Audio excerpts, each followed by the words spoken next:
안녕하세요. 인바이블의 권순홍 목사입니다. 비어스 파크, 오늘은 마르다, 마리아, 이 귀한 시간을 가져보기 원합니다. 이제 구정 명절을 앞두고 있습니다.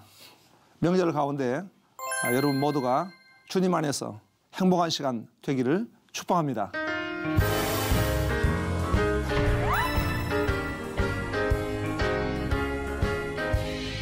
키워드, 그러니까 대한민국의 키워드가 하나 있습니다.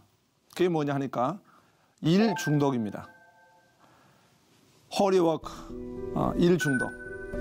일 중독의 정의는 일하지 않으면 마음이 불안한 사람, 일하지 않으면 왠지 쫓기는 삶 같은 그런 것을 우리가 일 중독이라 이렇게 말합니다. 대한민국이 일 중독의 나라가 됐다는 것입니다. 어떻게 보면은 일 중독이라는 것은 사실 열등감으로부터 나오게 된 것이 아닌가 싶기도 합니다. 우리 대한민국이 역사의 그 굴곡을 볼 때에 세계 가운데서 또 작은 나라였고 또 압제를 받았고 그런 어려움을 겪다 보니까 우리 가운데 있는 그 열등의식이 이제 우리는 그런 열등한 존재로 살아서는 안 되겠다, 이런 마음들이 일 중독으로까지 가지 않았는가 싶습니다. 3의 물결을 우리가 말하고 있지 않습니까? 1의 물결은 이제 불의 발견이다. 2의 물결은 산업혁명이다. 또 3의 물결은 정보화 사회다. 그런데 우리 한국은 2의 물결, 3의 물결, 지금은 이제 4의 물결까지 오는 이런 문화의 굉장한 그 속도감 가운데 우리가 있다는 것입니다. 그러다 보니까 일하지 않으면 안 된다, 이런 일 중독 현상 볼 수 있는 것 같습니다. 그런 이제 유머가 있습니다. 우리가 그 여자를 볼 때에 여자분들에 대해서 시기나 질투를 유발하는 사람이 있다. 어떤 사람인가 보니까 10대는 예쁜데도 공부를 잘한다. 이게 아주 시기를 받는 사람입니다. 20대는 성형수술 해도 티가 안 난다. 30대는 결혼 전에는 실컷 놀다가 결혼 너무 좋은 데 가가지고 잘 사는 사람. 40대는 막 골프도 치고 아주 잘 사는데, 잘 노는데 자식은 공부 잘하고 착한 그런 이제 가정. 뭐 50대는 먹어도 살이 안 찌는 사람. 여자분들 그 아주 시기한답니다. 60대는 건강하고 돈도 많고 잘 먹고 잘 산다. 70대는 자식도 효도하고 남편도 살아있고 그런 부족한 것이 없는 사람이 다른 사람부터 시기를 당한다, 뭐 그런 말이 있습니다. 웃으라고 좀 드린 말입니다. 그래서 이런 어떤 이제 우리가 그 일 중독이라고 하는 것이 보면은 우리 가운데는 탈진 증후군으로 나타난다는 것입니다. 허버트 프레덴베거라고 하는 박사가 사용했던 단어입니다. 탈진 증후군, 일종의 번아웃이라는 것입니다. 그런 것들이 우리에게 오게 되는 것이고 다른 사람과의 관계도 파괴가 되게 되는 것입니다. 오늘 이것을 우리가 서두에 나누는 것은 이 마르다와 마리아를 보면서 이런 어떤 현상들을 우리가 살펴볼 수 있었기 때문에 이런 서두를 같이 나누었습니다. 오늘 비어스 파크로 우리가 주제를 삼고자 하는 것은 바로 심령이 가난한 자입니다. 주님이 팔복을 말씀하실 때에 제일 첫 번째 복이 뭐냐? 하나님의 은혜를 사모하고 심령이 가난한 것입니다. 우리가 이 마르다와 마리아를 비교해 보면서 정말 우리가 심령이 가난한 자의 복을 받아야 되겠다, 이런 어떤 느낌을 받습니다. 그래서 마르다와 마리아를 살펴보니까 이 마르다는 그 이름이 숙녀, 여주인 이런 뜻을 가지고 있습니다. 그리고 마리아의 이름의 뜻은 고통, 슬픔, 사실 뭐 마리아라는 이름은 그 이스라엘에서 아주 많이 사용되어졌던 이름이기 때문에 흔한 이름입니다. 그런 이제 슬픔, 고통, 예수님의 어머니도 마리아고 이모도 마리아고 또 마르다의 여동생도 마리아고 이런 이제 이름을 우리가 볼 수 있는 것입니다. 우리는 마르다 하면은 일하는 사람 이렇게 보게 된 것이죠. 예수님을 영접했고 열심히 일을 했습니다. 사실 우리 크리스찬들로서는 마르다가 가지고 있는 그 귀한 장점들도 우리가 교훈을 받아야 할 것입니다. 열심히 일하는 거. 그건 참 보람이 있습니다. 마리아와 같이 일하지 않고 하나님의 은혜만 사모할 수는 없는 거 아니겠습니까? 그런데 문제는 무엇입니까? 마르다가는 그렇게 일을 열심히 했지만은 그 마음에 평화가 없었다는 겁니다. 우리가 일하면서 일도 하나의 기도의 연장으로서 우리가 산제사로 드리는 그런 이제 그 일로서 했을 때는 그 마음에 평화가 있고 은혜가 있을 텐데 그 평화와 은혜를 잃어버렸기 때문에 마리아를 지적하고 다소 마리아에 대해서 시기하는 마음을 가졌다는 것입니다. 네. 오늘 우리 시대 사회를 뭐라 합니까? 특별히 우리 한국 사회는 시기사회, 분노사회 이렇게 말하지 않겠습니까? 이 시기심과 분노심은 물론 그런 불평등 사회를 제공하는 원인자가 있을 것입니다. 뭐 가진 자라든가 또는 어떤 특권을 가지고 있는 사람들, 뭐 금수저라든가 이런 부분이 원인을 제공하는 것은 사실입니다.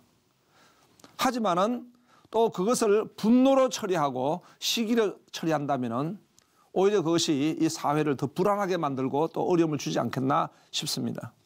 그래서 우리는 이 마르다를 보면서 열심히 일하는 사람, 하지만은 하나님의 평화가 필요한 사람이 아닌가 싶습니다. 마리아는 또 어떻습니까? 그런 예수님의 말씀에 아주 집중하는 사람이었습니다. 그래서 우리는 뭐가 선인가, 뭐가 후인가를 우리가 살펴볼 필요가 있겠죠. 이 마르다와 마리아를 통해 가지고 무엇이 우선인가? 나는 이제 우리 교회에 오는 그 새 가족들에게 그렇게 말합니다. 먼저 봉사하려고 하지 마십시오. 먼저 일하려고 하지 마십시오. 먼저 은혜 받으십시오. 그렇게 나는 고민합니다. 에베소 4장에도 보니까 그런 말씀 있지 않습니까? 먼저 성도를 온전케 하며 그리고 봉사를 하며 그리스도의 몸을 세우려 함이라. 먼저 우리가 다가가야 할 것은 바로 성도를 온전케 하는, 하나님을 만나고 은혜를 받고 또 더 믿음을 세워나가는 일이 우선이 아닌가 싶습니다. 어떤 복을 받았을까?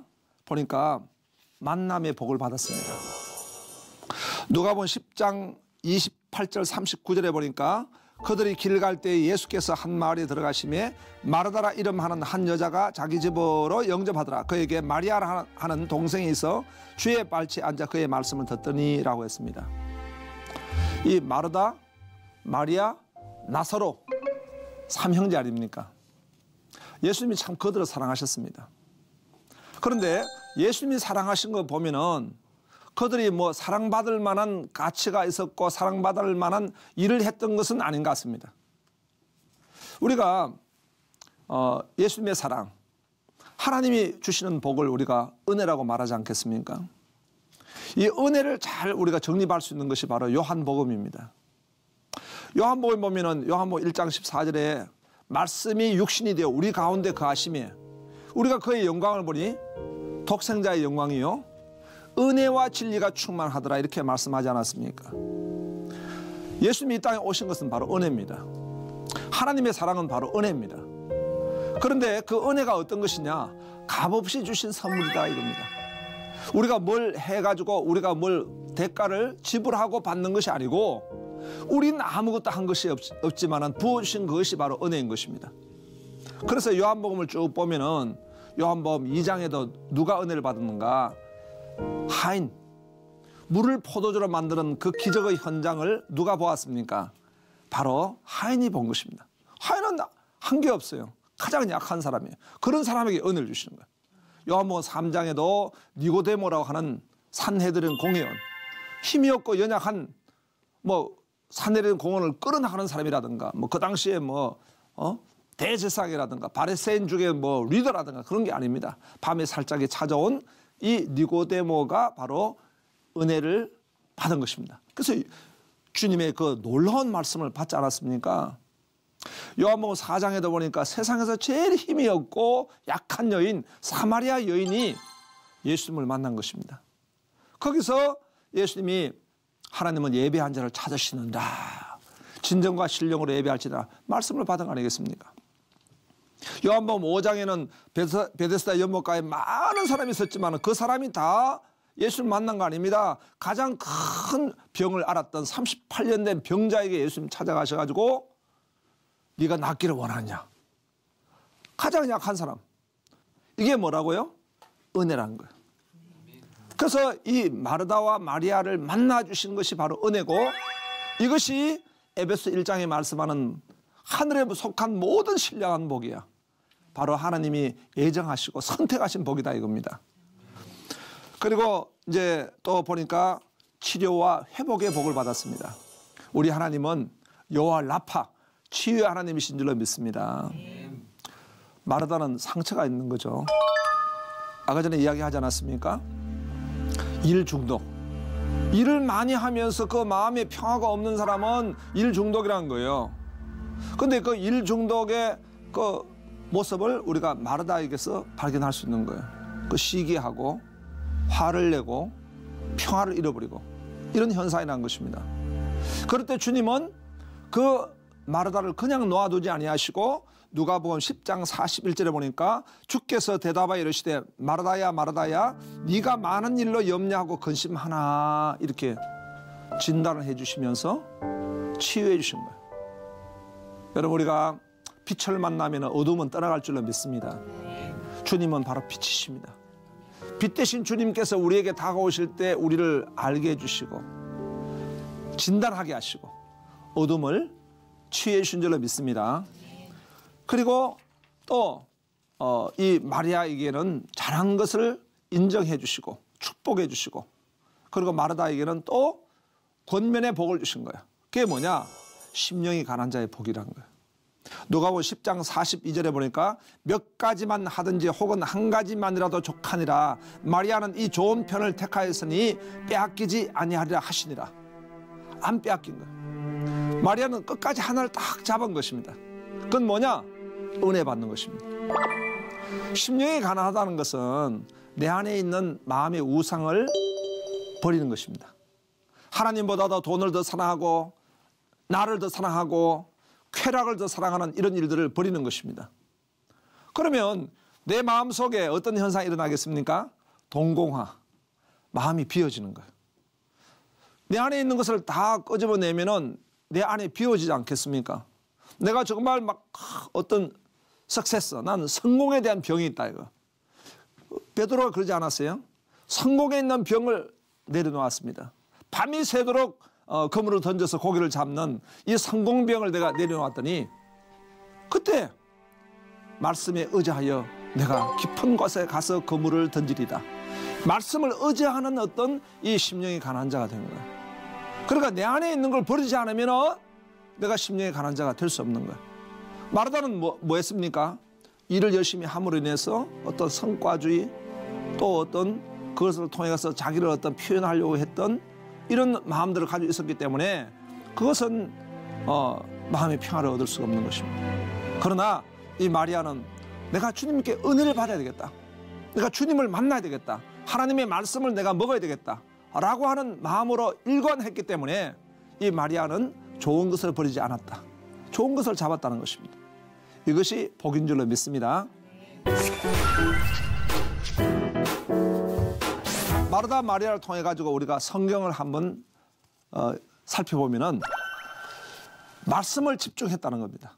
심령이 가난한 자는 말씀을 집중해야 된다는 거예요. 그 누가복음 10장 39절에 그에게 마리아라는 한 동생이 있어서 주의 발치에 앉아 그의 말씀을 듣더니 주님의 발치에 앉아가지고 오직 주님을 바라보고 주의 말씀을 듣는 그 자리에 갔다는 것입니다. 그리고 10장 42절에도 몇 가지만 하든지 혹은 한 가지만이라도 족하니라 마리아는 이 좋은 편을 택하였으니 빼앗기지 아니하리라. 우리는 도덕을 경계해야 합니다. 요한복음 10장 10절에도 도덕이 우리에 온 것은 죽이고 멸망시키기 위해서 왔다는 것입니다. 어떤 도덕을 경계해야 되겠습니까? 내가 하나님을 만나고 하나님을 집중하는 일에 있어 가지고 도덕을 만나게 되면은 그러면 큰 손해를 봅니다. 그래서 우리는 내가 이 은혜 받는다는 걸 지키는 거, 내가 이 말씀을 받는 일에 내가 집중한다는 거, 이것은 너무나 중요한 것입니다. 그 다음에 보니까 또 부활의 말씀입니다. 정말 우리가 이 마르다, 마리아 그리고 나사로 이 세 형제가 받은 말씀은 얼마나 엄청난 말씀을 받았습니까? 나사로가 죽었다 살아났습니다. 그러면 나사로가 안 죽고 계속 그냥 지금까지 살아있으면 뭐 몇백 살 되었겠네요. 죽었습니다. 그 뒤에. 그런데도 불구하고 이 나사로가 죽은 자에서 살아났다고 하는 이 사건을 통해서 정말 중요한 건 무엇이겠습니까? 바로 예수님이 내가 부활이요 생명이니 이 말씀을 주시기 위해서 마리아 그 나사로를 살리신 거예요. 그 나사로가 살아난 사건은 나사로 그 사건이 중심이 아니라 하나님의 말씀을 입증하기 위해서 나사로가 살아난 거예요. 그래서 요한복음 11장 24, 26절에 마르다가 이르되 마지막 날 부활 때 다시 살아날 줄 내가 아나이다. 예수께서 이르시되 나는 부활이요 생명이니 나를 믿는 자는 죽어도 살겠고 무릇 살아서 나를 믿는 자는 영원히 죽지 아니하라. 이것을 네가 아느냐. 나사로가 살아난 걸 통해 가지고 그것을 본 것입니다. 여러분, 우리 기독교의 진리는 무엇입니까? 바로 예수님의 부활하심입니다. 예수님의 십자가의 죽으심과 부활하심, 이것이 가장 중요한 거 아니겠습니까? 바울이 고린도전서 15장을 통해 가지고 말씀할 때에 내가 너에게 먼저 이것을 말하노니 라고 했는데, 먼저라고 하는 것은 가장 중요한 건 뭐냐, 가장 먼저 너에게 말할 수 있는 건 뭐냐 하면은 예수님께서 십자가에, 성경대로 십자가에 죽으셨다가 성경대로 예수님이 부활하신 거란 겁니다. 예수님의 부활을 빼면은 우리가 어떻게 기독교를 말씀할 수 있겠습니까? 우리가 믿는 진리는 바로 예수님의 부활입니다. 또 이 말씀을 통해서 볼 수 있는 것은 바로 믿음의 말씀입니다.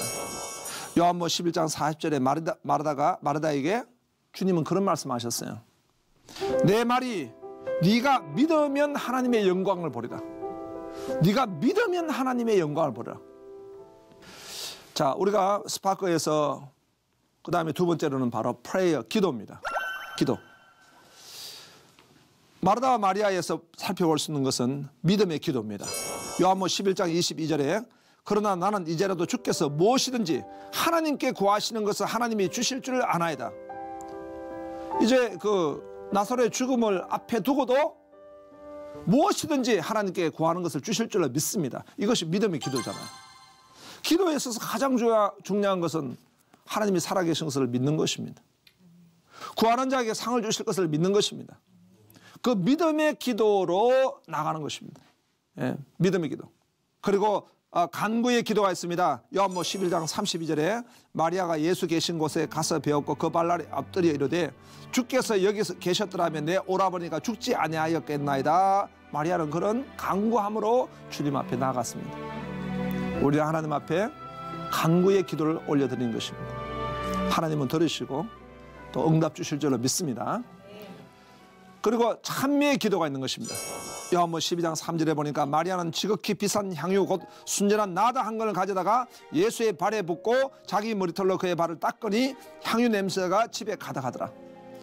옥합을 깨뜨려서 그 향유로 주님의 발에 붓고 엎드린 것은 바로 기도인 것입니다. 어떤 기도요? 찬미의 기도입니다.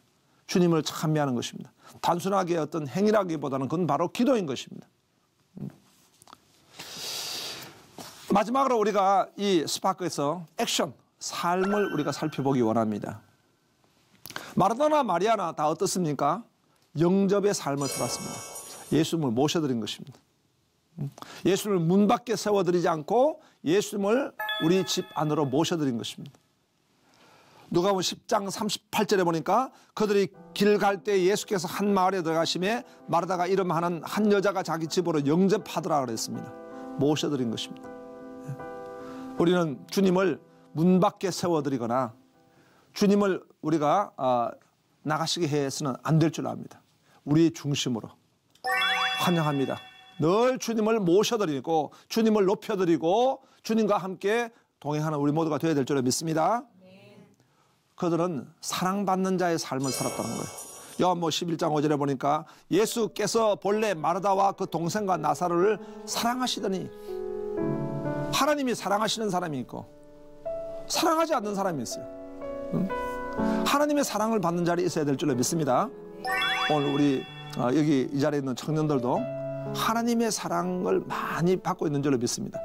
그 이 자리에 있는 거예요. 이 자리에. 오늘 우리 시청하시는 분들도 하나님이 사랑하시니까 좀 시청을 하고 계신 거예요. 그렇죠? 우리 영혼이 복잡하고 세속화되어 있으면 이 말씀을 듣지도 않습니다. 하나님이 사랑에 함께 하십니다. 그리고 헌신의 삶입니다. 요한복음 12장 3절에 마리아는 지극히 비싼 향유 곧 순전한 나다 한 걸 가져다가 예수의 발에 붓고 자기 머리털로 그의 발을 닦으니 향유 냄새가 집에 가득하더라. 이 여인은 영원히 기록이 되어서 많은 사람이 알려질 것이라고 주님 말씀하지 않았습니까? 자기의 전부를 다해서 그 향유를 부어드린 삶, 헌신의 삶입니다. 그런데 이 헌신의 삶이 어떻게 해서 나왔습니까? 그저 내가 준비되지 않는 마음으로 일하거나 또는 막연하게 주님을 따라다니거나 구경하거나 구경권 자리에 있으면 우리가 받을 수가 없습니다. 마리아는 먼저 뭐였습니까? 심령이 가난한 자가 된 것입니다. 심령이 가난한 자가 되어서 예수님의 발치에 엎드려서 주님의 말씀을 집중했습니다. 그 말씀을 집중하니까 그 말씀 가운데 주님의 십자가의 죽으심을 알게 된 것입니다. 주님의 십자가의 죽으심과 부활하심을 알게 된 것입니다. 그렇기 때문에 이 십자가의 죽으심과 부활을 깨닫고 거기에다 향유를 부어드린 것입니다. 자기의 모든 걸 부어드려 주님을 경배한 것입니다. 물론 마르다 같이 봉사하고 일하는 것도 중요하지만은 온 마음을 다해서 뜻을 다해서 목숨을 다해서 하나님을 사랑하는 그런 믿음은 바로 하나님의 말씀을 사모하고 그 말씀을 깨달을 때에 그렇게 하게 될 줄로 믿습니다. 오늘 우리 마르다와 마리아를 같이 우리가 나누면서 배우면서 심령이 가난한 자, 심령이 가난한 자가 될 때에 더 하나님을 예배하고 더 봉사하고 더 헌신하고 더 아름다운 삶을 살게 될 줄로 믿습니다. 이런 축복이 오늘 우리 시청자 여러분들에게 임하시기를 축원합니다. 오늘 우리 이 자리에 있는 우리 모든 분들에게 그런 복이 임하기를 주님의 이름으로 축복합니다. 감사합니다. 또 다음 시간에 뵙도록 하겠습니다. 감사합니다.